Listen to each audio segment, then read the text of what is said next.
seorang pendukung kita tapi nggak diakuin ya, seperti dinarasikan nggak diharapkan lah oleh Nikita ya, kayak kemarin mungkin kayak Emma Waroka tuh ada lagi ramai tuh. Mungkin pendapat kalian seperti apa nih, boleh tanya gak? Kalau pendapat aku ya, ini buat saran aja ya buat misalnya Kak Emma kalau datang lagi gitu kan. Aku sempet kan baris sebelum pintu dibuka, ada Kak Emma, ada aku, ada beberapa siapa kan lagi live.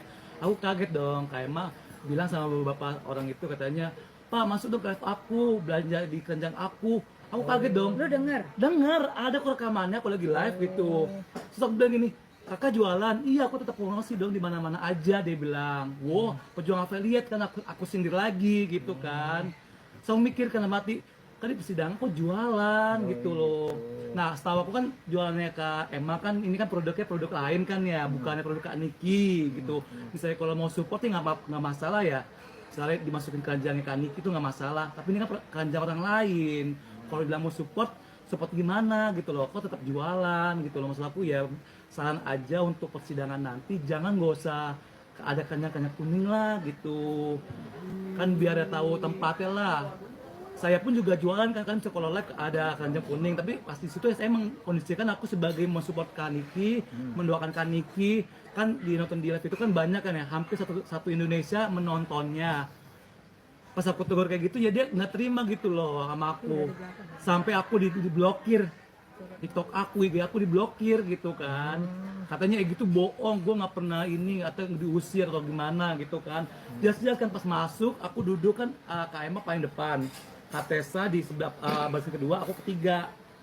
Aku lagi live, Kak Niki ngomel-ngomel sama Kak Emma, kamu bukan di sini tempatnya, kamu di belakang tempatnya, ini keluarga aku. Nah di situ katanya nyelak gitu, katanya bukan dia yang domelin atau disempet sama Kak Niki gitu. Kata enggak, dia nggak domelin sama ini gitu sama Kak Niki, katanya sebelahnya gitu. Enggak, kok dari mataku sendiri aku bilang Kak Emma yang domelin sama Kak Niki gitu. Gitu ya. Ya, Bang. Berarti abang sendiri mendengar bahwa itu omongan Niki itu ditujukan untuk Emma, bukan untuk orang lain. Benar, buat Kak Emma langsung. Ada kok video-videonya gitu. Mungkin ya teman-teman wartawan kan juga ngerekam juga kan. Orang-orang yang sebelahnya tuh lagi duduk. Nah, Kak Niki itu ngomong langsung sama Kak Emma langsung tatap-tatapan gitu kan. Mungkin Kak Emma mau cium atau gimana, Kak Niki langsung kayak menghindar gitu loh. Kamu bukan di sini tempatnya, kamu di belakang gitu loh. Terus aku mau kayak Kak Emma kayak gelagapan gitu. Ini real ya, bukan aku bohong ya. Mungkin teman-teman juga banyak lah video-videonya bisa diputar lagi. Misalnya kalau aku bohong, nanti aku tampilin video-videonya saat live gitu. Ya mungkin saran buat teman-teman yang akan datang untuk di persidangan Kaniki nanti, janganlah untuk berjualan di saat persidangan gitu. Misalnya kalau mau perjualan, boleh dengan produk-produk kayak Kaniki, kayak lipstiknya atau skincare segala macam kan ada tuh produk kayak Kaniki kan, boleh lah masukin. Gue Kalau dong. ya kalau termasuk Kata sendiri kan, Kata sini kan lagi membantu Kaniki mempromosikan produk-produk kayak Kaniki kan dengan keranjang kuningnya. Itu aku nggak masalah, aku support, bagus lah Kak gitu. Karena Kaniki di dalam kita membantu untuk biar tahu produk yang mana yang benar, mana yang salah, mana yang real benar-benar bagus, mana yang jelek gitu. Kalau aku sih jujur aku tidak melihat, karena aku orangnya di sana. Aku sampai nanya kan, Iya. Egi sampai negur aku kan, Kak, Kak Emma ditegur, masa sih? Aku nanya kan, Iya. aku nggak lihat, jadi aku tidak mau memberi statement untuk itu, karena kemarin Emma masuk di labnya aku dan Emma menjelaskan, jadi aku oh iya gitu. Dan ternyata Egi juga orangnya susah, lu gue marahin Egi, dia keluarin bukti waktu Emma habis wawancara dengan wartawan ya, habis dari pengadilan Iya. ya, terus Emmanya bilang, Malam-malam. nah di situ katanya Niki, katanya Egi, Kak Emma itu ngaku kok di Iya. wawancara wartawan, iya aku dimarahin bener gitu ya. Gue disemprot sama Nikita Mirzani gitu. Nah gue nyemprot dia, gue nyemprot lu jangan kayak gitu Gi, emang gak digini-gini kan, emang kemarin bareng aku dikeluarin sama Egi ini Kak, dia tuh wawancara habis dari sidang, gue disemprot sama Nikita Mirzani suruh ke belakang.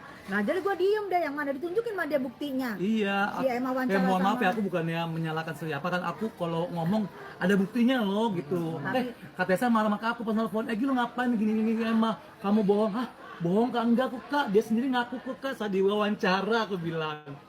Udah lah, pusing deh gue. Udah lah, aku harap sih gini ya, aku harap gini. Mungkin yang namanya terdakwa ya, mungkin pikiran Niki juga namanya pertama kali dihadirkan saksi. Ya, pertama kali dihadirkan saksi, dan Niki tahu pasti yang datang itu orang bukan yang senang sama dia. Karena saksi dari pihak pelapor. Jadi kita pahamin keadaan suasana Niki waktu itu, kita maklumin suasana perasaan Niki. Karena kemarin-kemarinnya kan gak ada berlaku begitu gitu. Mungkin kemarin rame banget. Jadi kita pahamin aja keadaan Niki lagi nggak ini, kali nggak nyaman. Itu aja sih menurut gue. Dan gue tahu Emma juga nggak marah gitu. Dan dia juga memaklumi. Mbak Tessa mungkin sedikit kritis. Ini kalian kan dari awal sampai ini datang terus pagi sampai malam ikut menghadiri nih. Apa sih alasan utama kalian intens datang ke sana gitu? Padahal ya, mohon maaf nih, dibayar enggak misalkan Oke, gitu, dibayar betul, enggak, betul. dikasih makan pun enggak, kasarnya gitu ya. Nah, Betul, apa betul. nih alasan Betul, utama kalian? betul. Oke. Mohon maaf. Ya, tujuan utama aku adalah aku untuk fans-fansnya, untuk netizen di akunnya aku, itu semua menitipkan untuk aku live. Karena mereka rata-rata dari luar daerah, tidak bisa langsung melihat persidangan. Mereka memesan aku buat live, di DM semua bilang buat live, karena mereka percayanya hanya di akun aku. Jadi dia melihat di akun aku tanpa ada edit-editan, tanpa ada potong-potongan, karena mereka tidak ada mau ada penggiringan. Jadi aku live. Aku live buat netizennya aku, supaya tidak ada perpotongan, tidak ada penggiringan. Ini nyata. Mau Niki kalah, mau Niki benar, ini nyata. Yang dari live aku tidak ada apa-apa di situ. Hanya live, hanya untuk netizen follower aku. Di luar itu mungkin. Di luar itu. Dari segi kemanusiaan ngeliat. Oke. Apakah benar-benar sosok Nikita memang sosok yang nggak bersalah menurut Kak Sisi, nggak ingin banget membela gitu? Oke. Yang namanya manusia tidak ada yang tidak bersalah. Kita ini malaikat tidak bersalah, manusia pertengahan, bersalah dan benar. Iblis baru salah terus. Kita manusia pertengahan, makhluk pertengahan, pasti ada bersalah. Kalau memang ada bersalah, ya justru kita mau tahu pengadilan ini bagaimana, kesalahannya Niki itu ada di mana. Kan pengadilan ini tetap tempat kita mencari keadilan. Aku juga mau tahu Niki salahnya di mana, Niki benarnya di mana. Makanya gue dari pagi sampai akhir, begitu juga sama Mail pun gue tungguin, gue mau tahu Mail sama Niki salahnya di mana, benarnya di mana,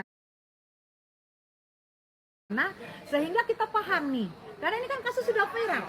Bagaimanapun kita jadi ikut gini. Kalau aku jujur, kasihan sama anak-anaknya Niki yang belum bisa mencari nafkah.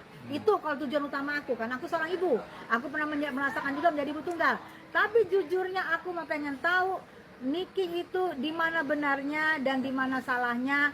Kalau memang kalian percaya Niki benar, jadi kalian ikutin. Kalau kalian tahu misalnya Niki ada salah ada benar, ya jadi fair. Pengadilan nanti memutuskan secara inkrah. Dan kita juga nggak memaksa. Kalau ternyata memang Niki salah, ya wajar. Namanya manusia. Kalau Niki benar, alhamdulillah, kita kan akan ikutin, gitu.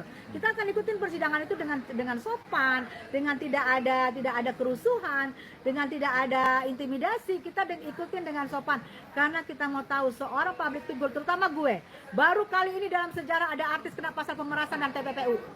Belum pernah Pak artis ada TPPU dan pemerasan. Baru kali ini gua mau tahu bisa kena nggak artis dengan TPPU dan pemerasan. Karena artis riskan dengan menerima duit, riskan dengan perjanjian tanpa ini, tanpa tanda tangan, tanpa hitam atas putih. Jadi aku mau tahu di mana kena artis bisa kena TPPU dan pemerasan. Makanya gue plototin, makanya gue mana sih pemerasannya? Karena gue mau tahu gitu loh. Ya, itu kan dari segini, dari sosok Nikitanya. Iya. Kalau ditanya dari sosok seorang Dr. Reza Gladys, di mana letak kesalahan Dr. Reza Gladys menurut Kak sebagai pendukung Niki ya? Kalau boleh tahu. Kan aku bilang kemarin Reza sudah keren memberi waktu pertanyaan dari JPU.